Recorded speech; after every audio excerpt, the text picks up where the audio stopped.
Welcome to study blog education YouTube channel पर आप सभी का स्वागत है। आज हम पढ़ने वाले हैं अध्याय नंबर 9 कक्षा 7वीं इतिहास की किताब का, जिसका नाम है क्षेत्रीय संस्कृतियों का निर्माण। हमने पिछले अध्याय में पढ़ा था ईश्वर से अनुराग, और उसमें हमने जाना था कि नए नए धर्म जो है वो किस प्रकार से उद्भव हुए, वो किस प्रकार से आए। अब नए नए धर्म अगर आए हैं तो ऑब्वियस सी बात है, जो आसपास की रीजनल कल्चर है वो भी चेंज होगा, है ना। उनके अंदर जो है कुछ संस्कृतियां पनपेगी, थोड़े से वेरिएशंस होंगे, ऑब्वियस सी बात है। और क्षेत्र जो है, अलग अलग क्षेत्र में अलग अलग संस्कृतियां जो हैं उनका निर्माण होना शुरू हो जाएगा। तो इस अध्याय में हम उसी को पढ़ने वाले हैं। तो इस अध्याय को हम शुरू करें उससे पहले आपसे केवल एक गुजारिश है, अगर आपने पिछले वीडियोस को नहीं देखा है तो कृपया करके उसको देखिएगा ज़रूर। प्लेलिस्ट जो है वो आपको देखनी है, चेक करनी है। बाकी लिंक जो है डिस्क्रिप्शन बॉक्स में मिल जाएगा, या फिर आप चैनल के प्लेलिस्ट वाले सेक्शन में जा करके देख सकते हैं। और अगर आप टेट या सी टेट की तैयारी कर रहे हैं और आपका टीचिंग सब्जेक्ट जो है वो एसएसटी है या सोशल साइंस है, तो ये वीडियोस आपके लिए काफ़ी ज़्यादा हेल्पफुल होने वाली है, क्योंकि इसमें छोटी छोटी चीज़ें जो हैं वो पेपर में जो पूछी जाती हैं वो सभी हैं, और बिल्कुल हेल्प तो आपको करेगी। और अगर इतना कर दिया है तो ऑब्वियस सी बात है, लाइक शेयर करिएगा अगर आपको वीडियो अच्छी लगे तो, और सब्सक्राइब करना बिल्कुल भी मत भूलिएगा। और अगर कर लें तो बेल आइकन को ऑन कर लीजिएगा ताकि नोटिफिकेशन आपको मिलती रहे। तो चलिए हम जानते हैं अध्याय नंबर 9 में, जिसमें बता रखा है क्षेत्रीय संस्कृतियों का निर्माण, कि किस प्रकार जो है संस्कृति उनका निर्माण हुआ है। ठीक है, तो चलिए देखते हैं। हम सबसे पहले शुरू करेंगे इस कॉलम को। ऑब्वियस सी बात है, अब तक आपको ये समझ में आ गया होगा कि सबसे पहले जो है इसमें थोड़ा सा जो है हमारे को बता दिया जाता है कि हम इस अध्याय में क्या पढ़ने वाले हैं। तो चलिए आप और मैं मिल करके जानते हैं, सीखते हैं कि इस अध्याय में क्या बताया गया है। लोगों का वर्णन करने का एक सबसे सामान्य तरीका है उनकी बोलचाल की भाषा से उन्हें परिभाषित करना। मतलब आप लोगों के बारे में जानना चाहते हैं, लोगों के बारे में एक्सप्लेन करना चाहते हैं, तो कह रहे हैं कि बहुत ही जनरल जो तरीका है, जो वे है, वो ये है कि वो जिस भाषा में बात कर रहे हैं ना, उस भाषा को आप पहचानें और उसके अनुसार बता सकते हैं कि ये कहाँ की भाषा है, किस राज्य की भाषा है, और वो व्यक्ति कहाँ का है। जैसे कि जब हम किसी व्यक्ति को तमिल या उड़िया कहते हैं, तो आमतौर पर इसका अर्थ होता है कि वह तमिल अथवा उड़िया भाषा बोलता है और तमिलनाडु या उड़ीसा में रहता है। यानी कोई व्यक्ति तमिल लैंग्वेज में बात कर रहा है, या हम किसी को तमिल बोलते हैं कि यार ये व्यक्ति तमिल है, तो इसका मतलब है कि हमने उसकी भाषा को देखा कि वो तमिल भाषा बोलता है। ऑब्वियस सी बात है, तमिल भाषा कहाँ बोली जाएगी? तमिलनाडु में। तो हम तुरंत अंदाजा लगा लेते हैं कि यार इसका जो क्षेत्र है वो है तमिलनाडु। सेम इसी प्रकार से उड़िया लैंग्वेज के लिए भी है। इसी तरह से हम प्रत्येक क्षेत्र को कुछ खास किस्म के भोजन, वस्त्र, काव्य, नृत्य, संगीत और चित्रकला से जोड़ा करते हैं। तो केवल भाषा ही नहीं, बल्कि अलग अलग क्षेत्रों के भोजन जो है वो भी अलग अलग प्रकार के होते हैं। वस्त्र जो है हम उससे पहचान सकते हैं। काव्य, नृत्य, संगीत जो है या चित्रकला जो है, इसका भी इस्तेमाल करके हम पता लगा सकते हैं कि वो जो है किस बैकग्राउंड से बिलोंग करते हैं। आगे है, कभी कभी हम इन अस्मिताओं को मानकर चलते हैं और सोचते हैं कि ये युग युगांतरों से अस्तित्व में है। हम मानते हैं कि यार ये जो चीज़ें हैं, ये जो वेरिएशंस हमारे को देखने को मिल रहे हैं, जैसे कि बिहार में जाओगे तो भोजन अलग हो जाएगा, यूपी में अलग हो जाएगा, फिर आप साउथ में चले जाओगे तो ऑब्वियस सी बात है वहाँ चेंज हो जाएगा। इसी प्रकार से वस्त्र, काव्य, नृत्य, तो कह रहे हैं कि यार ये ना, हम ये मानते हैं कि ये अभी से नहीं बल्कि युगों से ऐसे ही अस्तित्व में रहे हैं। हाँ, वेरिएशंस देखने को जरूर मिले हैं, किंतु भिन्न भिन्न क्षेत्रों के बीच विभाजक सीमाओं के बनने के समय की भूमिका रही है। जैसे कि कोई एक एरिया है, ठीक है, तो वहाँ का रीजनल जो है कल्चर अलग है। ये मान लो एक एरिया है, यहाँ पर कल्चर अलग है, तो दो प्रकार के कल्चर यहाँ पे चल रहे हैं। तो आगे जा करके मान लेते हैं कि ये डिवाइड हो गया, तो एक एरिया एक्स बन गया, एक वाई बन गया। ठीक है, तो देखो ये इसका एक नया नाम निकल के आएगा। ऑब्वियस सी बात है, जो प्राचीन काल में नहीं होगा लेकिन अभी है। ऐसे बहुत सारे क्षेत्र हमारे यहाँ बने हुए हैं, है ना, और बनते ही रहते हैं। तो इसकी इसमें बात की जा रही है। जिन्हें हम आज क्षेत्रीय संस्कृतियां समझते हैं, वे समय के साथ साथ बदली हैं। मैंने बोला वेरिएशंस जो है वो आती रहती हैं। ये क्षेत्रीय संस्कृतियां जटिल प्रक्रिया से विकसित हुई है, बहुत ही कॉम्प्लेक्स है, कॉम्प्लेक्स प्रोसेस रहा है इसको विकसित करने में। इस प्रक्रिया के तहत स्थानीय परंपराओं और उपमहाद्वीप के अन्य भागों के विचारों के आदान प्रदान ने एक दूसरे को संपन्न बनाया है। जैसा कि हम देखेंगे, मतलब हम इस अध्याय में क्या पढ़ने वाले हैं उसका ब्यौरा आपको यहाँ पर मिल रहा है, कि कुछ परंपराएं तो कुछ विशेष क्षेत्रों की अपनी है, मतलब कुछ तो उनकी अपनी है, जबकि कुछ अन्य भिन्न भिन्न क्षेत्रों में एक समान प्रतीत होती है। परंतु इसके अतिरिक्त कुछ अन्य परंपराएं एक खास इलाके के पुराने रीति रिवाजों से तो निकली है, परंतु अन्य क्षेत्रों में जाकर उन्होंने एक नया रूप ले लिया। मतलब ये कहा जा रहा है कि हम इस अध्याय में क्या पढ़ने वाले हैं, तो ये तो हमें पता चलेगा कि परंपराओं के बारे में पढ़ने वाले हैं और वो किस क्षेत्र से बिलोंग करते हैं उसके बारे में। साथ ही साथ ये देखने वाले हैं हम कि कुछ तो परंपरा उसी क्षेत्र की अपनी है, मतलब वो वहीं पर जन्म उस परंपरा का हुआ है, और कुछ जो है वो दूसरी जगह से यहाँ पर आई है, या फिर दूसरी जगह से यहाँ आकर के उसका नाम बदल गया है ना। तो हम इसको पढ़ने वाले हैं। तो चलिए आप और मैं सीट की पेटी बांध लेते हैं, ऐसी बोलते हैं क्या, और हम चलते हैं मलयालम भाषा की ओर। ठीक है, तो देखो हमारा टॉपिक शुरू हो रहा है चेर और मलयालम भाषा का विकास। आइए भाषा और क्षेत्र के बीच अंतर संबंध के एक उदाहरण से अपना विश्लेषण प्रारंभ करें। अब देखो, महोदयपुरम का चेर राज्य प्रायद्वीप के दक्षिणी पश्चिमी भाग में, जो आज के केरल राज्य का एक हिस्सा है, 9वीं शताब्दी में स्थापित किया गया था। तो महोदयपुरम का चेर राज्य, ठीक है, कब स्थापित किया गया? 9वीं शताब्दी में। आज वो किस राज्य का हिस्सा है? तो केरल राज्य का हिस्सा है। ठीक है, संभवतः मलयालम भाषा इस इलाके में बोली जाती थी। शासकों ने मलयालम भाषा एवं लिपि का प्रयोग अपने अभिलेखों में किया। वस्तुतः इस भाषा का प्रयोग उपमहाद्वीप के सरकारी अभिलेखों में किसी क्षेत्रीय भाषा के प्रयोग के सबसे पहले उदाहरणों में से एक है। ठीक है, मलयालम भाषा की बात की जा रही है, कहाँ से शुरू हो गया भाई? केरल से। अब देखो यहाँ पर एक चित्र है, यहाँ पर मलयालम भाषा में रचित एक केरल का अभिलेख यहाँ पर दिखाया गया है। आगे देखिए क्या बताया गया इस भाषा के बारे में। साथ साथ चेर लोगों ने संस्कृत की परंपराओं से भी कुछ ग्रहण किया, यानी कि बहुत कुछ उन्होंने संस्कृत की परंपराओं से भी ग्रहण किया। अब संस्कृत साउथ में नहीं, नॉर्थ इंडिया में चलती थी। केरल का मंदिर रंगमंच, जिसकी परंपरा इस युग तक खोजी जा सकती है, संस्कृत के महाकाव्यों पर आधारित थी। मतलब केरल के अंदर मलयालम भाषा जो है वो बोली गई, वो तो वहां से निकल गई, लेकिन संस्कृत भाषा से भी, यानी संस्कृत की परंपराओं से भी उसने बहुत सारी चीजों को अपनाया। ठीक है, जिसका हमें साक्ष्य कहाँ से मिलता है? संस्कृत के महाकाव्यों से। मलयालम भाषा की पहली साहित्यिक कृतियां, जो लगभग 12वीं शताब्दी की बताई जाती हैं, प्रत्यक्ष रूप से संस्कृत की ऋणी रही है। मतलब मलयालम भाषा की जो कृतियां हैं, जो साहित्यिक है, ठीक है, जो भी नॉवेल्स वगैरह लिखे गए हैं वहां पर, कह रहे वो ना प्रत्यक्ष रूप से डायरेक्टली जो है वो संस्कृत की ऋणी है, मतलब संस्कृत से ही उसको लिया गया है। यह भी एक काफी रोचक तथ्य है कि 14वीं शताब्दी का एक ग्रंथ लीला तिलकम, जो व्याकरण तथा काव्य शास्त्र विषयक है, मणिप्रवालम शैली में लिखा गया है। अब देखो लीला तिलकम जो है, एक सवाल यहाँ पर आपको ध्यान रखना है कि ये व्याकरण काव्य शास्त्र है, ठीक है, किस शैली में लिखा गया है? तो मणिप्रवालम शैली में लिखा गया है। और ये कब लिखा गया है? तो 14वीं शताब्दी में लिखा गया है। ठीक है, ये आपको ध्यान रखना है, इतने सारे सवाल बनते हैं इसमें। मणिप्रवालम का शाब्दिक अर्थ होता है हीरा और मूंगा। ये भी 1 नंबर का सवाल सीटेट में पूछा गया था कि मणिप्रवालम का मतलब क्या होता है? हीरा और मूंगा। जो यहाँ दो भाषाओं, संस्कृत तथा क्षेत्रीय भाषा के साथ साथ प्रयोग की ओर संकेत करता है। तो ये तो बात रही हमारी मलयालम भाषा से रिलेटेड। ठीक है, तो इसमें बहुत सारे सवाल भी आपको दिख गए यहाँ पर, कि सवाल को देखो पूछने का तरीका बदल दिया गया है, तो आपको उस प्रकार से ध्यान रखना है।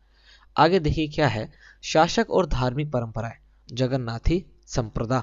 अब देखो चित्र नंबर 2 यहाँ पर आपको दिख रहा है राइट साइड में, बालभद्र, सुभद्रा और जगन्नाथ की लघु मूर्तियां हैं। तालपत्र की पांडुलिपि पे लिखी हुई है और बनी हुई है उड़ीसा में। ठीक है, तो जगन्नाथ जी के बारे में देखते हैं क्या बताया गया है। अन्य क्षेत्रों में क्षेत्रीय संस्कृतियां क्षेत्रीय धार्मिक परंपराओं से विकसित हुई थी। इस प्रक्रिया का सर्वोत्तम उदाहरण है पुरी। पुरी जो है एक जगह है उड़ीसा के अंदर, जहां पर जगन्नाथ टेम्पल है। उड़ीसा में जगन्नाथ का संप्रदाय, जगन्नाथ का शाब्दिक अर्थ होता है दुनिया का मालिक, जो विष्णु का पर्यायवाची है। तो जगन्नाथ जी जो है वो विष्णु के ही अवतार माने जाते हैं। आज तक जगन्नाथ की काष्ठ प्रतिमा स्थानीय जनजातीय लोगों द्वारा बनाई जाती थी। काष्ठ मतलब सख्त लकड़ी की, ठीक है, जिससे यह तात्पर्य निकलता है कि जगन्नाथ मूलतः एक स्थानीय देवता थे, जिन्हें आगे चल करके विष्णु जी का रूप मान लिया। तो जगन्नाथ जो थे वो कहाँ के मूलतः या स्थानीय देवता थे? तो वो पुरी यानी कि उड़ीसा के स्थानीय देवता थे, और इनको आगे जाकर के क्या माना गया? विष्णु जी का ही अवतार। आगे देखिए क्या बताया गया है। 12वीं शताब्दी में गंग वंश के एक अत्यंत प्रतापी राजा अनंत वर्मम ने पुरी में पुरुषोत्तम जगन्नाथ के लिए एक मंदिर बनवाने का निश्चय किया। उसके बाद सन 1230 में राजा अनंग भीम अनंग भीम तृतीय ने अपना राज्य पुरुषोत्तम जगन्नाथ को अर्पित कर दिया और स्वयं को जगन्नाथ का प्रतिनियुक्त घोषित कर दिया कि भाई वो जो है ना, अपना राज्य उन्होंने क्या करा, जगन्नाथ जी को सौंप दिया और खुद उनके प्रतिनिधि के रूप में कार्य करना शुरू कर दिया उन्होंने। कब? 1230 में। ठीक है। अब देखो ये मंदिर है यहाँ पे, जगन्नाथ मंदिर, जो कहाँ पर है, ऑब्वियस सी बात है पुरी में। कितना बेहतरीन है। कभी अगर आप में से कोई गया है या कोई उड़ीसा का है तो बताइएगा कमेंट करके। ठीक है, तो चलिए हम आगे देखते हैं क्या बताया गया है और इसके बारे में। ज्यों ज्यों इस मंदिर को तीर्थ स्थल यानी कि तीर्थ यात्रा के केंद्र के रूप में महत्व प्राप्त होता गया, सामाजिक तथा राजनीतिक मामलों में भी इसकी सत्ता जो है वो बढ़ती गई। जिन्होंने भी उड़ीसा को जीता, जैसे मुगल, मराठे और अंग्रेजी ईस्ट इंडिया कंपनी, सब ने इस मंदिर पर अपना नियंत्रण स्थापित करने का प्रयत्न किया। अब देखो मंदिर जो है, हमने पहले ही पढ़ा था कि मंदिर जो सामाजिक और राजनीतिक सत्ता का केंद्र भी था। अब मंदिर पे अगर नियंत्रण आ गया अपना, तो वैसी बात है कि वहां पर समाज और वहां की राजनीति भी आपके अंडर में आ जाएगी। ठीक है। वे सब यह महसूस करते थे कि मंदिर पर नियंत्रण प्राप्त करने से स्थानीय जनता में उनका शासन स्वीकार्य हो जाएगा। मतलब अगर आपने मंदिर को अपने अंडर में ले लिया तो वहां के जो लोग हैं वो आपके अंडर में आ जाएंगे। तो ये जगन्नाथ से रिलेटेड कुछ चीजें थी। ठीक है। अब एक सवाल यहाँ पर ये आता है कि देखो ये भगवान जगन्नाथ जी हैं। ठीक है, तो इनके साथ दो लोग और कौन है? तो एक है बालभद्र और सुभद्रा। ये आपको ध्यान रखना है। तो इमेज आ जाती है और कई बार पूछ भी लिया जाता है। आगे है राजपूत और शूरवीरता की परंपराएं। तो देखो परंपराएं चेंज होती जा रही है धीरे धीरे। हमने साउथ से शुरू करा, उसके बाद हम उड़ीसा की तरफ आ गए। अब हम पढ़ रहे हैं राजपूत और शूरवीरता की परंपराएं कि इनमें देखो क्या चेंजेस आए। 19वीं शताब्दी में ब्रिटिश लोग उस क्षेत्र को जहां आज का अधिकांश राजस्थान स्थित है, राजपूताना कहते थे। ठीक है। इससे यह समझा जा सकता है कि वह एक ऐसा प्रदेश था जहां केवल या प्रमुख रूप से कौन रहते होंगे? राजपूत ही रहा करते थे। लेकिन यह बात आंशिक रूप से ही सत्य है, मतलब पूर्णतः सत्य नहीं है, माना जाता है केवल। ठीक है, कि राजस्थान के बहुत बड़े इलाके में जिसको राजपूताना बोलते हैं, कि वहां पर केवल या फिर ज्यादातर राजपूत ही रहते थे। ऐसे अनेक समूह थे और आज भी हैं, ऑब्वियस सी बात है, जो उत्तरी तथा मध्यवर्ती भारत के अनेक क्षेत्रों में अपने आप को राजपूत कहते हैं। यह भी सच है कि राजस्थान में राजपूतों के अलावा अन्य लोग भी रहते हैं। तथापि अक्सर यह माना जाता है कि राजपूतों ने राजस्थान को एक विशिष्ट संस्कृति प्रदान की। ठीक है, तो ये मानने की बात है क्योंकि अधिक का अधिक रूप से जो है राजपूत वहां पर रहते थे, जो कि आंशिक रूप से सत्य है। तो वो बोला कि वहां पर जो राजपूताना आया है तो उनसे कुछ परंपराएं जो है राजस्थान में चेंज हुई। आगे देखिए क्या लिखा हुआ है। ये सांस्कृतिक परंपराएं वहां के शासकों के आदर्शों तथा अभिलाषाओं के साथ घनिष्ठता से जुड़ी हुई थी। लगभग 8वीं शताब्दी से आज के राजस्थान के अधिकांश भाग पर विभिन्न परिवारों के राजपूत राजाओं का शासन रहा। ठीक है। पृथ्वीराज, जिनके बारे में अध्याय 2 में पढ़ा था, एक ऐसा ही शासक था। तो ये कहाँ का शासक था भाई? राजस्थान में। ठीक है। ये शासक ऐसे सूरवीरों के आदर्शों को अपने हृदय में संजोए रखते थे जिन्होंने रण क्षेत्र में बहादुरी से लड़ते हुए अक्सर मृत्यु का वर्ण किया मगर पीठ नहीं दिखाई। भाई राजपूत तो मतलब वही बात होगी ना कि मर जाएंगे पर पीठ नहीं दिखाएंगे दुश्मन को, है ना। राजपूत शूरवीरों की कहानियां काव्यों एवं गीतों में सुरक्षित है। ये विशेष रूप से प्रशिक्षित चारण भाटों द्वारा गाई गई हैं या गाई जाती हैं। ये काव्य एवं गीत ऐसे सूरवीरों की स्मृति को सुरक्षित रखते हैं या रखते थे और उनसे यह आशा की जाती थी कि वे अन्य जनों को भी उन सूरवीरों का अनुसरण करने के लिए प्रेरित एवं प्रोत्साहित करेंगे। मतलब जो शूरवीर, जो ऐसे राजपूत थे जो युद्ध में गए और मरना उन्होंने तय करा लेकिन पीठ दिखाना नहीं, मतलब हार माननी उन्होंने स्वीकार नहीं करी। तो कह रहे उनका जो ये पराक्रम था, उनकी जो ये करेजनेस थी, उनका जो ये शूरवीरता थी, कह रहे इनको काव्य में रच करके उनको गाया जाता है और आगे के लोगों को बताया जाता है ताकि वो लोग भी प्रेरित हो और प्रोत्साहित हमेशा रहे। साधारण जन भी इन कहानियों से आकर्षित होते थे। इन कहानियों में अक्सर नाटकीय स्थितियों और स्वामी भक्ति, मित्रता, प्रेम, शौर्य, क्रोध आदि प्रबल संवेगों का चित्रण होता था। मतलब नाटक रूपांतर भी इसका किया जाता है। आज के टाइम में भी अगर आप हमारे आर्मी के बारे में सुने, है ना, अगर आप आर्मी के बारे में सुनेंगे तो ऑब्वियस ही बात है, सीना चौड़ा हो जाता है, छाती एकदम ना मतलब 56 से 56 इंच की हो जाती है कि हाँ उन्होंने ऐसा काम किया, है ना। तो ये इसीलिए रखा जाता है ताकि हमारे अंदर भी, हम जो साधारण जन है, हमारे अंदर भी क्या बना रहा है, मतलब हमारे अंदर भी एकदम बल होना चाहिए, है ना, प्रेरित रहे हम हमेशा। आगे देखो क्या लिखा हुआ है, क्या स्त्रियों को भी इन कहानियों में स्थान प्राप्त था? हम सोचने वाला सवाल यहाँ पर आ गया कि पुरुषों के बारे में तो ठीक है, क्या स्त्रियों को भी इन कहानियों में स्थान प्राप्त था? जी हाँ, कभी कभी वे झगड़े के कारण के रूप में विद्यमान है, जब पुरुष स्त्रियों को जीतने के लिए अथवा उनकी रक्षा के लिए आपस में लड़ते थे। पहले की लड़ाई तो यही थी ना भाई, राजा लड़ता था किसी स्त्री के लिए या फिर अपनी स्त्री की रक्षा करने के लिए। कहीं कहीं यह भी चित्रित किया गया है कि स्त्रियां अपने शूरवीर पतियों का जीवन मरण दोनों में ही अनुसरण करती थी। सती प्रथा यानी कि विधवाओं द्वारा अपने मृतक पतियों की चिता पर जल जाना, साथ में कि सती प्रथा एक ऐसी प्रथा थी जिसके अंतर्गत जो है अगर पति मर गया है तो पत्नी जो है उसी की चिता पर जिंदा अपने आप को जला लिया करती थी साथ ही साथ।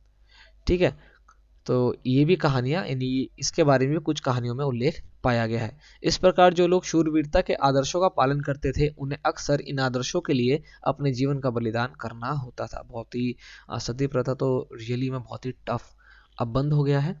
ठीक है, क्या आप मुझे बता सकते कि किन्होंने सती प्रथा को बंद करवाया? नीचे कमेंट करके जरूर बताइएगा, ये बहुत ही मजेदार सवाल है। ठीक है, तो जैसे किसी के पति का देहांत हो गया तो पत्नी का मेन कार्य क्या था कि भाई आप पति के लिए आए हो, पति से आपका घर है यहाँ पर, तो अगर आप पति ही नहीं रहा और आप एक पतिव्रता स्त्री हैं तो आपका कर्तव्य है कि आपने उनके उनके जो है मरण में भी आप उसका क्या देंगे, साथ देंगे। तो वो उनकी चिता पर जिंदा ही जल जाना पसंद करती थी। अब देखिए आगे है क्षेत्रीय सीमांतों से परे कथक नृत्य की कहानी। अब हम कथक नृत्य के बारे में जानेंगे। तो देख रहे हो ना आप कैसे कैसे अलग अलग रीजन में, अलग अलग क्षेत्र में अलग अलग प्रकार से जो है परंपराएं विकसित हो रही हैं। कैसे वो पहले से ही जो परंपरा चल रही थी उसमें और चीजें जोड़ी गई, कुछ उसमें मॉडिफाई किया गया, उसी को हम यहाँ पर देख रहे हैं और जान रहे हैं। अब देखो क्या बताया गया है, यदि शूरवीरता की परंपराएं भिन्न भिन्न क्षेत्रों में भिन्न भिन्न रूपों से मिल सकती है तो क्या नृत्य के विषय में ये सच है? भाई हर जगह की परंपराएं अगर अलग है तो ऑब्वियस सी बात है वहाँ के नृत्य जो होंगे, वहाँ की जो डांस है वो भी अलग होंगी। आइए नृत्य के एक रूप कथक के इतिहास को देखें। देखो बहुत इंपॉर्टेंट चीज आपको यहाँ पर समझ में आने वाली है और मिलेगी। यह नृत्य शैली उत्तर भारत के अनेक भागों से जुड़ी हुई है। कथक शब्द का मतलब होता है कथा, है ना, ये किससे निकला है ये शब्द? कथा से, जिसका प्रयोग संस्कृत तथा अन्य भाषाओं में कहानी के लिए किया जाता है। कथक मूल रूप से उत्तर भारत के मंदिरों में कथा यानी कि कहानी सुनाने वालों की एक जाति थी, है ना। असल में ये एक कोई डांस शैली नहीं थी बल्कि एक जाति थी जो कहानियां सुनाया करती थी। ये कथाकार अपने हाव भाव तथा संगीत से अपने कथा वाचन को अलंकृत किया करते थे। मतलब केवल ये शब्दों से या मुंह का इस्तेमाल करके बोला नहीं करते थे बल्कि अपने हाव भाव को भी दिखाया करते थे और अपने संगीत से जो कथा वाचन है, जो वो कथा सुना रहे हैं, उसको अलंकृत, उनको सजाया करते थे। 15वीं तथा 16वीं शताब्दियों में भक्ति आंदोलन के प्रसार के साथ कथक एक विशिष्ट नृत्य शैली का रूप धारण करने लगा। राधा कृष्ण के पौराणिक आख्यान यानी कि कहानियां लोक नाट्य के रूप में प्रस्तुत किए जाते थे, जिसे रासलीला कहा जाता था। आज भी क्या बोलते हैं, रासलीला, है ना। उसमें राधा कृष्ण की कहानी है और रामलीला में राम और सीता जी की कहानी है। रासलीला में लोक नृत्य के साथ कथक कथाकार के मूल हाव भाव से जुड़े होते हैं या होते थे, है ना।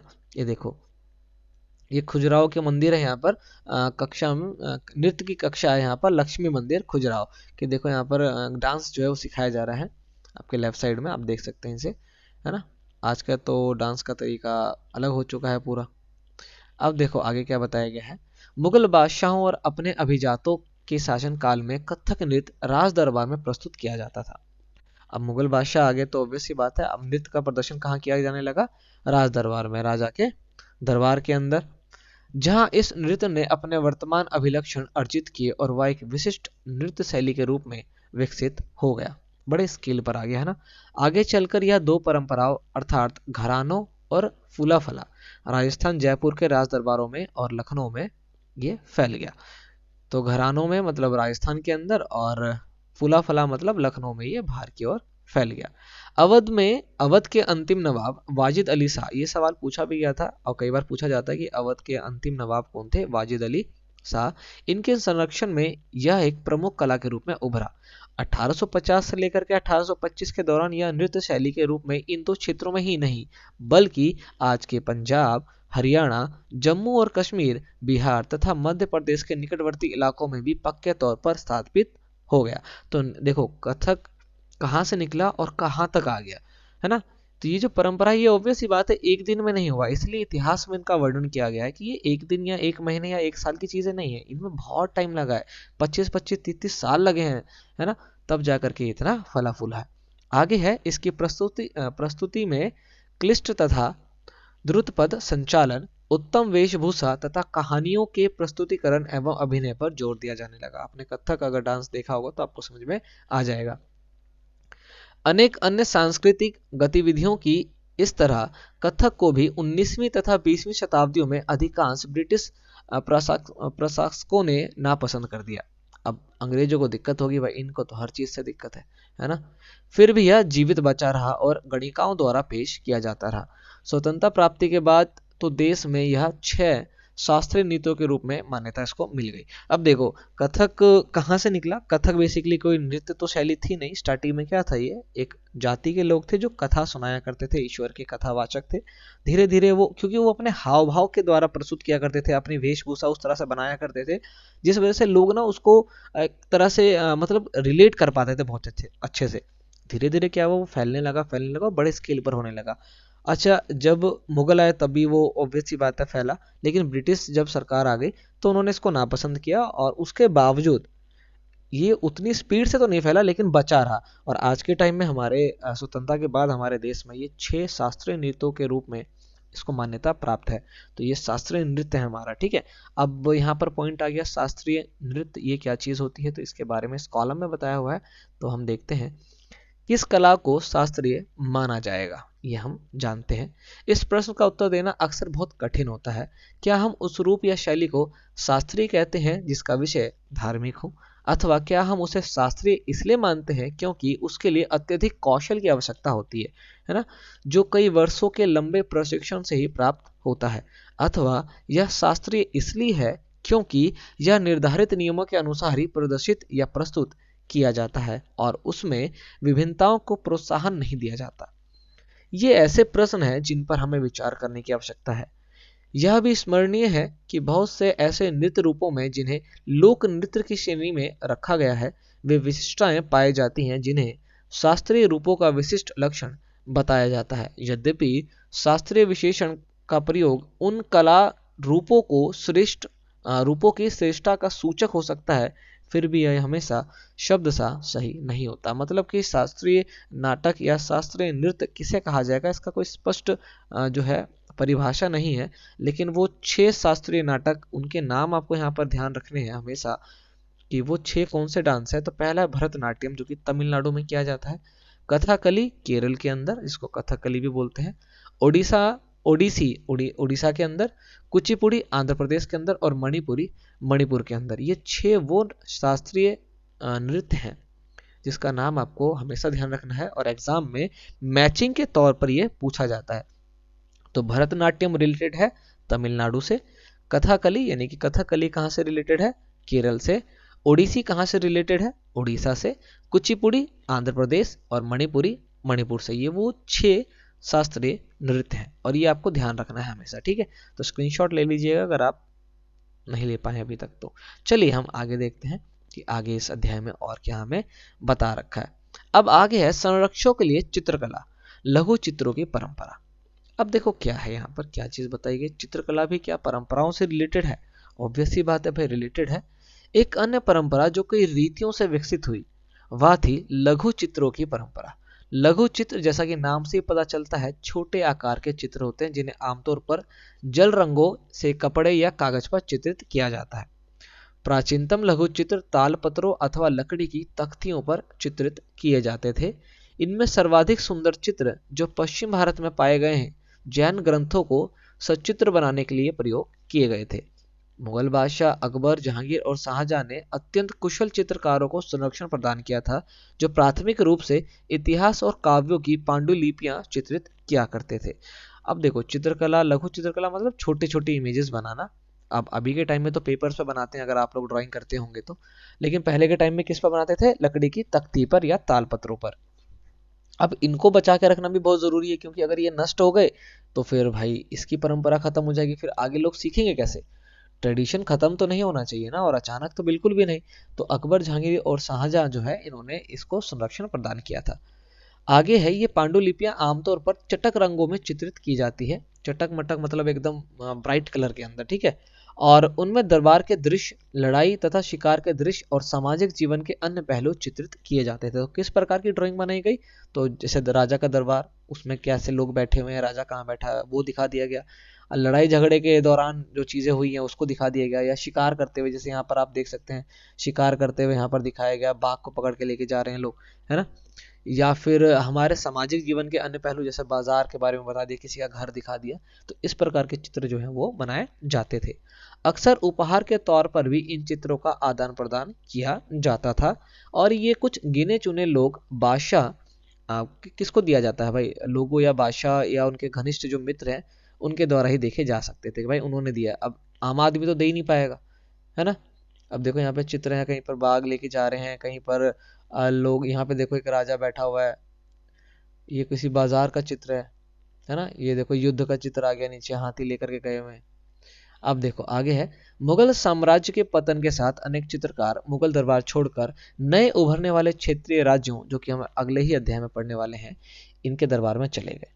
परिणाम स्वरूप मुगलों की कलात्मक रुचियों ने दक्षिण के क्षेत्रीय दरबारों और राजस्थान के राजपूती दरबारों को भी प्रभावित किया। अब देखो, लोग एक जगह से निकल के दूसरी जगह चले गए तो वहां पर अपना कला प्रदर्शन करेंगे, तो ऑब्वियस ही बात है, अगर वहां पर लोगों को पसंद आया, राजा को पसंद आया, तो वो परंपरा वहां पर भी विकसित होनी शुरू हो जाएगी। लेकिन इसके साथ ही उन्होंने अपनी विशिष्ट विशेषताओं को सुरक्षित रखा और उनका विकास भी किया। मतलब जो सीख करके आए थे उसको भी संरक्षित रखा, उसको भी डेवलप करा, और साथ में कुछ नई चीजों को भी सीखना शुरू कर दिया। मुगल उदाहरणों का अनुसरण करते हुए शासकों तथा अन्य दरबारों के दृश्य चित्रित किए जाने लगे। इनके साथ साथ मेवाड़, जोधपुर, बूंदी, कोटा और किशनगढ़ जैसे केंद्रों में पौराणिक कथाओं तथा काव्यों के विषयों का चित्रण भी बराबर जारी रहा। तो चित्र जो है किस प्रकार के बनाए गए वो यहाँ पर आपको बताया गया है। ऐसा ही एक अन्य क्षेत्र था आधुनिक हिमाचल प्रदेश के इर्द गिर्द हिमालय की तलहटी का इलाका। अब देखो यहाँ पर होली खेलते हुए राम सिंह, महाराणा राम सिंह द्वितीय राजपूत लघु चित्र कोटा। देखो ये चित्र बना रखा है कि किस प्रकार से होली जो है राजा यहाँ पर खेल रहे हैं। कौन है ये, राजा राम सिंह द्वितीय, ठीक है। तो ये जो है इस प्रकार से इमेज जो है बनाया जाने लगा। 17वीं शताब्दी के बाद वाले वर्षों में इस क्षेत्र में लघु चित्रकला की एक साहसपूर्ण एवं भावप्रवण शैली का विकास हो गया, जिसे बसोहली शैली कहा जाता है। तो बसोहली शैली जो है वो भी क्या है, चित्र बनाने की एक शैली है। यहाँ जो सबसे लोकप्रिय पुस्तक चित्रित की गई वह थी भानुदत्त की रसम मंजरी, ठीक है। ये पुस्तक है और ये उनके लेखक है, इनका नाम आपको ध्यान रखना है, ठीक है। रस मंजरी किन्होंने लिखी है, भानुदत्त ने।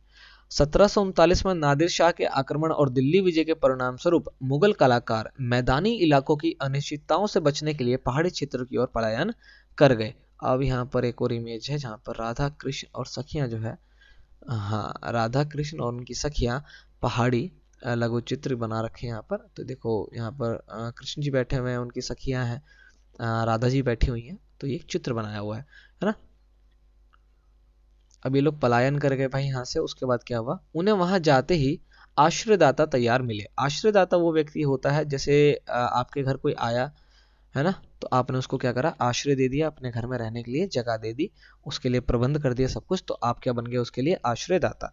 अब भाई ऐसे लोग जो बहुत ही टैलेंटेड है, जब वो जगह छोड़ के गए, तो जैसे ही वो नई जगह गए वहां पर उनको आश्रयदाता तैयार मिले, जिसके फलस्वरूप चित्रकारी की कांगड़ शैली विकसित हो गई। अब कांगड़ शैली अभी आपने जस्ट ऊपर वाली इमेज में देखा। 18वीं शताब्दी के मध्य भाग तक कांगड़ के कलाकारों ने एक नई शैली विकसित कर ली, जिसे लघु चित्रकारी में एक नई जान डाल दी। उनकी प्रेरणा का स्रोत वहां की वैष्णव परंपराएं थी। इसलिए वैष्णव यानी कि अब आप समझ गए होंगे, वैष्णव मतलब विष्णु जी से रिलेटेड चीजें हैं यहाँ पर। इसलिए जो है कांगड़ शैली के अंदर आपने ऊपर राधा कृष्ण की एक फोटो देखी। ठंडे नीले और हरे रंगों सहित कोमल रंगों का प्रयोग और विषयों का काव्यात्मक निरूपण कांगड़ शैली की विशेषता थी। स्मरण रहे कि साधारण स्त्री पुरुष भी बर्तनों, दीवारों, कपड़ों, फर्श आदि पर अपनी कलाकृतियां चित्रित करते थे।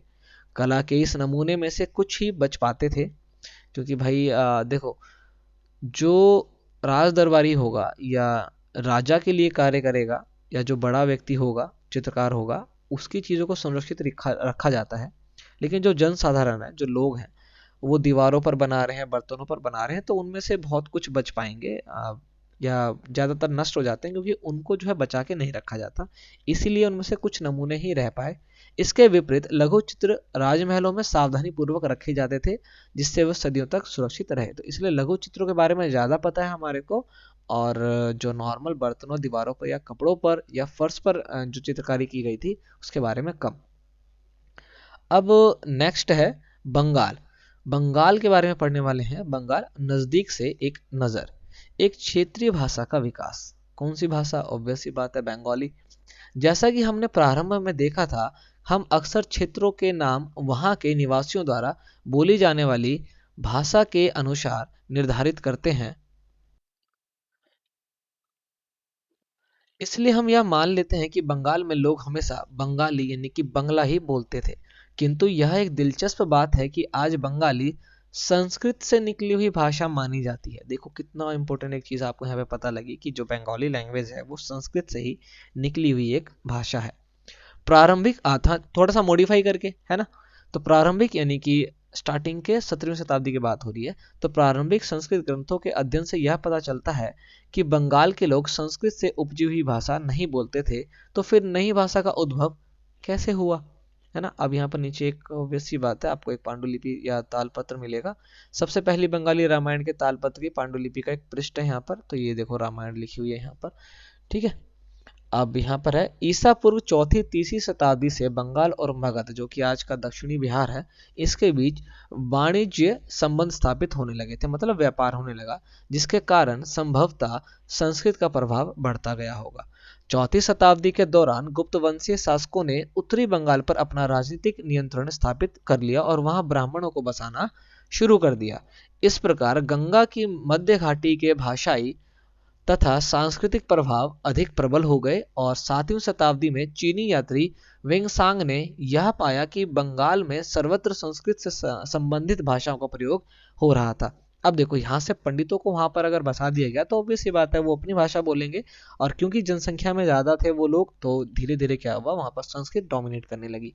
8वीं शताब्दी से पाल शासकों के अंतर्गत एक क्षेत्रीय राज्य का उद्भव हुआ, जिसके बारे में हमने अध्याय 2 में पढ़ा था। 14वीं से 16वीं शताब्दियों के बीच बंगाल पर सुल्तानों का शासन रहा, जो दिल्ली में स्थित शासकों से स्वतंत्र थे। मतलब जो दिल्ली में शासक थे ना, उससे वो अलग थे। अध्याय 3 में पढ़ा हम इनके बारे में। 1586 में जब अकबर ने इस प्रदेश यानी बंगाल को जीत लिया तो उसे सूबा माने जाने लगा, ठीक है। उस समय प्रशासन की भाषा तो फारसी थी। अकबर की प्रशासन की भाषा क्या थी? फारसी। लेकिन बंगाली एक क्षेत्रीय भाषा के रूप में विकसित हो रही थी। डेवलप जो है इसमें काफी ज्यादा हो रहा था। वस्तुतः 15वीं शताब्दी तक आते आते उपभाषाओं तथा बोलियों का बंगाली समूह एक सामान्य साहित्य भाषा के द्वारा एकबद्ध हो गया, एक हो गए ये लोग, ठीक है। यह साहित्यिक भाषा उस क्षेत्र के पश्चिमी भाग की बोलचाल की भाषा थी, जिसे अब पश्चिम बंगाल कहा जाता है। वेस्ट बंगाल हमारे देश का हिस्सा। यद्यपि बंगाली का उद्भव संस्कृत से ही हुआ है, पर यह अपने क्रम विकास की अनेक अवस्थाओं से गुजरी है। ऐसा नहीं कि एज इट इज उठा लिया गया है, बहुत ही जो है क्रम विकास हुआ इसके अंदर। लेवल बाय लेवल जो है इसके अंदर जो है, लेवल नहीं, लेवल बाय लेवल जो है इसके अंदर डेवलप होता गया, चेंजेस आते गए। इसके अलावा गैर संस्कृत शब्दों का एक विशाल शब्द भंडार, जो जनजातीय भाषाओं, फारसी और यूरोपीय भाषाओं सहित अनेक स्रोतों से इसे प्राप्त हुआ है, आधुनिक बंगाली का एक हिस्सा बन गया। तो पूर्णतः संस्कृत नहीं हुआ ये, बल्कि गैर संस्कृत शब्द भी इसके अंतर्गत हैं। जैसे कि जो जनजातीय भाषा थी वहाँ की, उनकी फारसी के शब्द हैं इसके अंदर, यूरोप में बोली जाने वाली भाषा, उसके बीच में शब्द शामिल है।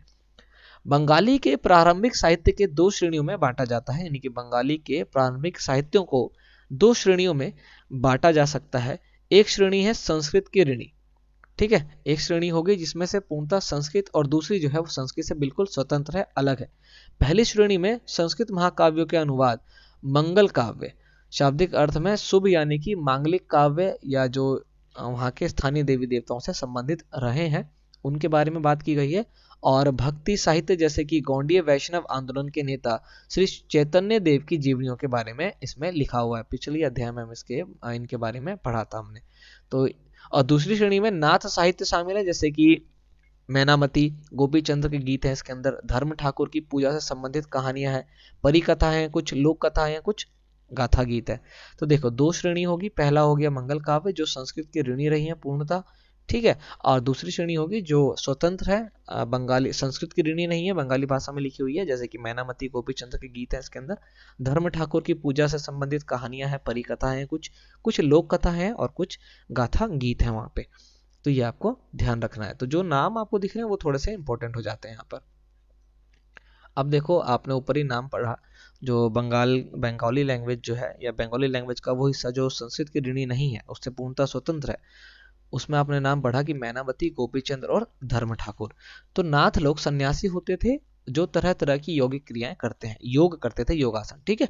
यह गीत विशेष जो अक्सर अभिनीत किया जाता है, यह बताता है कि रानी मैनामती ने अपने पुत्र गोपीचंद्र को अनेक बाधाओं के समक्ष संन्यास का मार्ग अपनाने को किस प्रकार प्रोत्साहित किया था।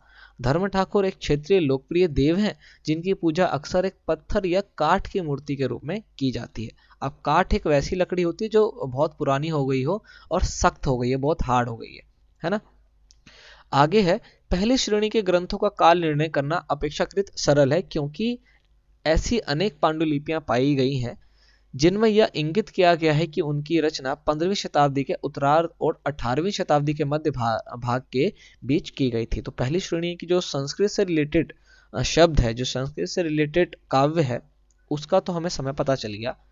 दूसरी श्रेणी की कृतियां मौखिक रूप से कहीं सुनी जाती थी, इसलिए उनका काल निर्णय जो है वो सही नहीं किया गया, क्योंकि वो पूर्णता तो नहीं, पर स्टार्टिंग में मौखिक रूप से रही, लिखित नहीं हुई कभी। तो वे खास तौर पर पूर्वी बंगाली में लोकप्रिय थी, जहां ब्राह्मणों का प्रभाव जो है वो कम था। तो जिस एरिया में ब्राह्मणों का प्रभाव ज्यादा था वहां पर संस्कृत पनपी, और जिस तरफ ब्राह्मणों का प्रभाव कम था वहां पर स्वतंत्र भाषा जो है वो पनप गई, ठीक है।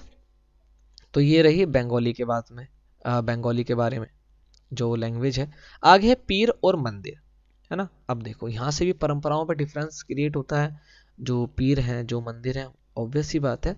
तो 16वीं शताब्दी से लोगों ने बड़ी संख्या में पश्चिम बंगाल में कम उपजाऊ क्षेत्रों को छोड़ करके, जो पश्चिम बंगाल का कम उपजाऊ क्षेत्र है उसको छोड़ दिया उन्होंने, और दक्षिणी पूर्वी बंगाल के जंगली और दलदली इलाकों में प्रवास करना शुरू कर दिया। तो वो लोग जो है पश्चिमी इलाकों के कम उपजाऊ वाले क्षेत्र को छोड़ करके दक्षिणी पूर्वी बंगाल के जंगली और दलदली इलाकों में जो है जा चुके थे। ज्यों-ज्यों वे पूर्व की ओर बढ़ते गए, वे जंगलों को साफ करके भूमि में धान की खेती करने लगे। शनै शनै यानी कि धीरे धीरे। तो धीरे धीरे स्थानीय मछुआ तथा स्थानांतरित खेती करने वाले लोग, जो अक्सर जनजातीय थे, किसानों के नए समुदाय में मिल गए।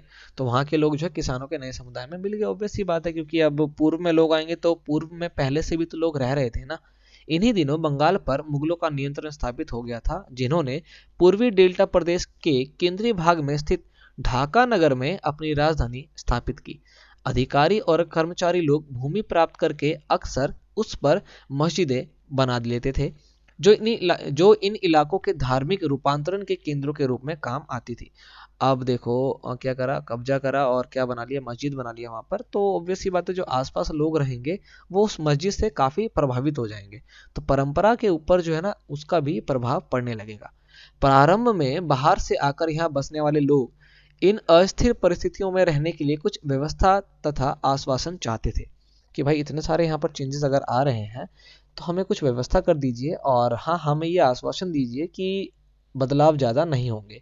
ये सुख सुविधाएं तथा आश्वासन उन्हें समुदाय के नेताओं ने प्रदान की। ये नेता शिक्षकों और निर्णायकों की भूमिकाएं भी अदा करते थे, मतलब ये शिक्षक भी थे, सिखाते पढ़ाते भी थे, और निर्णायक भी थे, निर्णय भी लिया करते थे। कभी कभी ऐसा समझा जाता था कि नेताओं के पास अलौकिक शक्तियां हैं। स्नेह और आदर से लोग इन्हें पीर कहा करते थे, है ना, क्या बोलते थे, पीर। इसलिए आज दरगाह जो है वो भी इसी प्रकार बनाई जाती है। आगे है, इस पीर श्रेणी में संत या सूफी और अन्य धार्मिक महानुभाव, साहसी उपनिवेशी, देवत्व प्राप्त सैनिक एवं योद्धा, विभिन्न हिंदू और बौद्ध देवी देवता और यहाँ तक कि जीवात्माएं भी शामिल है। पीरों की पूजा पद्धति बहुत ही लोकप्रिय हो गई और उनकी मज़ारें बंगाल में सर्वत्र पाई जाती हैं, है ना। मज़ार उनके मरने के बाद जो बना दिया जाता है। बंगाल में 15वीं शताब्दी के बाद वाले वर्षों में मंदिर बनने का दौर जोरों पर रहा, जो 19वीं शताब्दी में आकर के समाप्त हो गया। अध्याय 2 और 5 में हमने पढ़ा इसके बारे में कि मंदिरों का निर्माण कैसे हुआ था,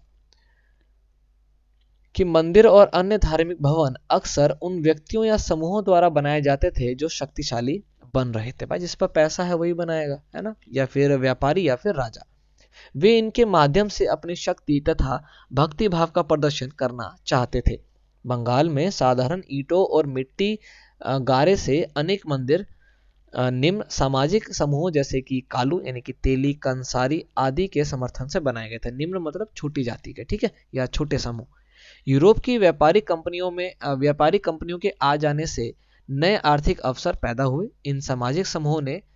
इन सामाजिक समूहों से संबंधित अनेक परिवारों ने इन अवसर का लाभ उठाया। जैसे जैसे लोगों की सामाजिक तथा आर्थिक स्थिति सुधरती गई, उन्होंने इन स्मारक के निर्माण के माध्यम से अपनी प्रतिस्थिति या प्रतिष्ठा की घोषणा कर दी। अब भैया पैसा आने लगा तो वैसी बात है, अपनी भी घोषणा कर दी इन्होंने कि यार हम भी कुछ ना कुछ बनाएंगे। जब स्थानीय देवी देवता जो पहले गांव में छान छप्पर वाली झोपड़ी में पूजे जाते थे को ब्राह्मणों द्वारा मान्यता प्रदान कर दी गई, तो उनकी प्रतिमाएं मंदिरों में स्थापित की जाने लगी। कि भाई जो केवल वो देवी देवता थे जो केवल घरों में पूजे जाने लगे थे, अब जैसे ही ब्राह्मणों ने बोला कि हाँ भाई हम जो है मान्यता प्रदान करते हैं इनको कि ये भी जो है पूजे जाएंगे, तो उन्होंने उठाकर क्या करा, उनको मंदिर में स्थापित कर दिया। एक चौचाला मंदिर है यहाँ पर, देखो देखो कैसे जो है ये पहले यहाँ घरों में पूजे जा रहे थे। इसका कलर बदल लेते हैं तो थोड़ा दिख जाएगा ये, है ना। यहाँ पर देख सकते हो आप कि कैसे ये झोपड़ी जैसी जगह में पूजे जा रहे थे, उसके बाद किस प्रकार से जो है पैसा आ गया तो भाई मंदिर का बना दिया गया। तो कुछ चेंजेस जो है वो मंदिरों के द्वारा भी यहाँ पर देखने को मिले। देखो यहाँ पर है गोपियों के साथ कृष्ण जो है श्यामपुर मंदिर है, इसमें पक्की मिट्टी की एक पटिया बनाई हुई है विष्णुपुर के अंदर, जहाँ पर दिखाया गया है कि बीच में देख सकते हो आप ये कृष्ण भगवान है, ठीक है, और आसपास जो ये सारी क्या है गोपियां हैं और ये रासलीला कर रहे हैं यहाँ पर, ठीक है। तो ये भी एक दिखाया गया है यहाँ पर। अब देखो आगे है, इन मंदिरों की शक्ल तथा आकृति बंगाल की छप्परदार झोपड़ियों की तरह दो चाला यानी 2 छत वाली या चौचाला 4 छत वाली होती थी। तो अभी आपने ऊपर इमेज देखी ना, उसी की यहाँ पर बात की जा रही है। इसके कारण मंदिरों की स्थापत्य कला में विशिष्ट बंगाली शैली का प्रादुर्भाव हो गया। तो एक और भाई यहाँ से शैली निकल के आ गई, किसमें, मंदिर बनाने की शैली की, दो चाला और चौचाला बनने लगी। अपेक्षाकृत अधिक जटिल चौचाला यानी कि 4 छतें वाली ढांचे में 4 त्रिकोणीय छतें या 4 दीवारों पर रखी जाती थी, जो ऊपर तिर्यक रेखा या एक बिंदु तक जाती थी। मंदिर आमतौर पर एक वर्गाकार चबूतरे पर बनाए जाते थे, मतलब नीचे वर्ग बना देगा, स्क्वायर बनाएगा, चबूतरा सेम रहेगा, लेकिन ऊपर की जो उसकी छत बनेगी ना वो बड़ी टफ होती थी बनाने के लिए। उनके भीतरी भाग में कोई सजावट नहीं होती थी, लेकिन अनेक मंदिरों की बाहरी दीवारों पर चित्रकारियां, सजावटी टाइलें अथवा मिट्टी की पट्टियों से सजी होती थी। जैसा कि आपने ऊपर ही देखा था, रासलीला करते हुए कृष्ण जी जो है वो मिट्टी की पट्टियों से ही बनाई गई हैं। कुछ मंदिरों में, विशेष रूप से पश्चिम बंगाल के बांकुरा जिले के विष्णुपुर के मंदिरों में ऐसी सजावटें अत्यंत उत्कृष्ट कोटि तक पहुंच चुकी थी, जो कि आपने ऊपर जस्ट देखा है। तो ये तो हो गया मंदिर और पीर से रिलेटेड। अब है मछली भोजन के रूप में। तो अभी भी हम बंगाल में ही हैं, ठीक है। तो बंगाल में देखो कितने सारे चेंजेस देखने को मिल रहे हैं, परंपराओं में कितना जो है यहाँ पर बदलाव नजर आ रहा है, ठीक है। अब देखो जो अगला पॉइंट है वो भी बंगाल से ही रिलेटेड है। परंपरागत भोजन संबंधी आदतें आमतौर पर स्थानीय रूप से उपलब्ध खाद्य पदार्थों पर निर्भर करती है। भाई हमारे परंपरा के अंदर हम किस प्रकार का भोजन करेंगे ये हम जिस एरिया में रहते हैं ना उस पर डिपेंड करता है ये, है ना। अब बंगाल के आसपास आप देखोगे तो भाई पानी ही पानी है, तो वहां पर ऑब्वियस ही बात है मछली पालन बहुत ज्यादा होगा, है ना, और धान ये इसके ऊपर सबसे ज्यादा होगी। तो चावल और मछली, तो आज भी वहां पर देखोगे तो उनका भाई खाना जो है, खाद्य जो है उसमें सबसे ज्यादा फेमस है मछली और चावल। तो बंगाल एक नदीय मैदान है, ऑब्वियस सी बात है, जहां मछली और धान की उपज बहुतायत में होती है, बहुत ज्यादा होती है। इसलिए यह स्वाभाविक है कि इन दोनों वस्तुओं को गरीब बंगालियों को भोजन रुचि में भी प्रमुख स्थान प्राप्त है। सिंपल सी बात है भाई, मछली पकड़ना वहां का प्रमुख धंधा रहा है और बंगाली साहित्य में मछली का स्थान स्थान पर उल्लेख मिलता है। इससे ज्यादा और क्या होगा कि मंदिरों और बौद्ध विहारों की दीवारों पर जो मिट्टी की पट्टियां लगी है उनमें भी मछलियों को साफ करते हुए टोकरियों में भरकर बाजार में ले जाते हुए दर्शाया गया है। यहाँ पर आप देख सकते हैं फोटो राइट साइड में अपने, कि भाई किस प्रकार से मछली को पकड़ के साफ किया जा रहा है और मंदिर में बाजार में लेकर जाया जा रहा है। ब्राह्मणों को शामिस भोजन करने की अनुमति नहीं थी, ब्राह्मण तो इस तरह के भोजन नहीं करेंगे। लेकिन स्थानीय आहार में मछली की लोकप्रियता को देखते हुए ब्राह्मण धर्म के विशेषज्ञों ने बंगाली ब्राह्मणों के लिए इस निषेध में ढील दे दी। जो बंगाल के ब्राह्मण थे तो भाई वो खा सकते थे।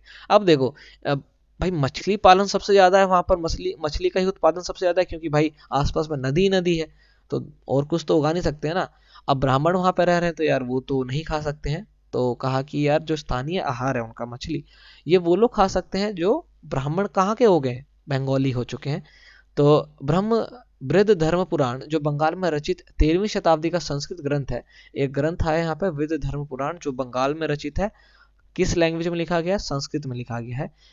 इसने स्थानीय ब्राह्मणों को कुछ खास किस्मों की मछली खाने की अनुमति दे दी। तो हर प्रकार की मछली नहीं खा सकते थे, कुछ खास तरह की मछली जो है ये लोग खा सकते थे।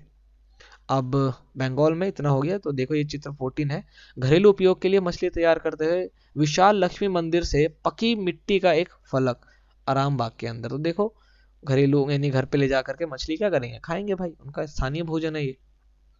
तो चैप्टर जो है यहाँ पर कंप्लीट हो गया। बंगाल से रिलेटेड बहुत सारी चीजें आपको यहाँ पर देखने को मिली है, तो आप उसका ध्यान रखेंगे। बहुत सारे सवाल भी तैयार हो गए और ऑब्वियस ही बात है आपको कुछ इंपॉर्टेंट दिखाई होगा, जो सवाल बताए गए हैं उसको आपने नोट डाउन कर लिया होगा। तो चलो हम अन्यत्र पढ़ते हैं हमेशा की तरह और इस अध्याय को समाप्त करते हैं। इसमें बताया गया है यूरोप में राष्ट्रीय राज्यों का उदय। जैसे कि हमारे देश के अंदर भी नए नए जो है क्षेत्रीय क्षेत्र उदय हो रहे थे, नए नए राज्य उदय हो रहे थे, वहां पर परंपरा जो है चेंज हो रही थी, संस्कृति चेंज हो रही थी। इसी प्रकार से यूरोप के अंदर भी नए नए राष्ट्रों का उदय हो रहा था। अब 9th क्लास में पढ़ेंगे, 10th क्लास में पढ़ेंगे इनके बारे में ज्यादा। ठीक है, तो देखो क्या लिखा हुआ है यहाँ पर। 18वीं शताब्दी के अंत तक यूरोप के लोग स्वयं को एक साम्राज्य जैसे कि ऑस्ट्रिया हंगरी साम्राज्य की प्रजा या किसी चर्च जैसे यूनानी रूढ़िवाद चर्च के सदस्य मानते थे। परंतु 18वीं शताब्दी के अंतिम दशकों में लोग स्वयं को एक ऐसे समुदाय के सदस्य के रूप में भी पहचानने लगे जो एक भाषा जैसे कि फ्रेंच या जर्मन बोलते थे। प्रारंभिक 19वीं शताब्दी में रोमानिया में विद्यालय पाठ्य पुस्तकें ग्रीक के स्थान पर रोमानिया में लिखी जाने लगी। तो देखो यहाँ पर भी लैंग्वेज में चेंज आ गया है ना। और हंगरी में लैटिन के स्थान पर हंगरेनियन भाषा को राजभाषा के रूप में अपना लिया। यह और इस प्रकार की अन्य प्रक्रियाओं ने लोगों को यह बोध कराया कि प्रत्येक भाषी समुदाय एक अलग राष्ट्र था। मतलब भाषा के अनुसार, हमारे यहाँ पर भाषा के अनुसार क्षेत्र जो है वो बन रहे थे, राज्य बन रहे थे, और वहां पर देश बन रहे थे। 19वीं शताब्दी के अंतिम दशकों में इटली और जर्मनी के एकीकरण के लिए हुए आंदोलन में इस भावना को और अधिक बल दिया, है ना। भाषा के अनुसार क्या करा गया, लोगों को एक किया गया। तो ये अध्याय हमारा यहाँ पर कंप्लीट हो जाता है और हम चलते हैं हमारे ऑब्वियस ये बात है फ्रंट पेज पर, जहां पर अध्याय का नाम लिखा था क्षेत्रीय संस्कृतियों का निर्माण, की किस प्रकार से अलग अलग क्षेत्र में अलग अलग संस्कृतियों ने निर्माण किया या किस प्रकार उनका निर्माण हुआ। तो एक चीज तो समझ में आई कि अचानक से कुछ भी नहीं बना, कुछ भी नया अचानक से नहीं आया, उसका कुछ ना कुछ बेस जरूर रहा।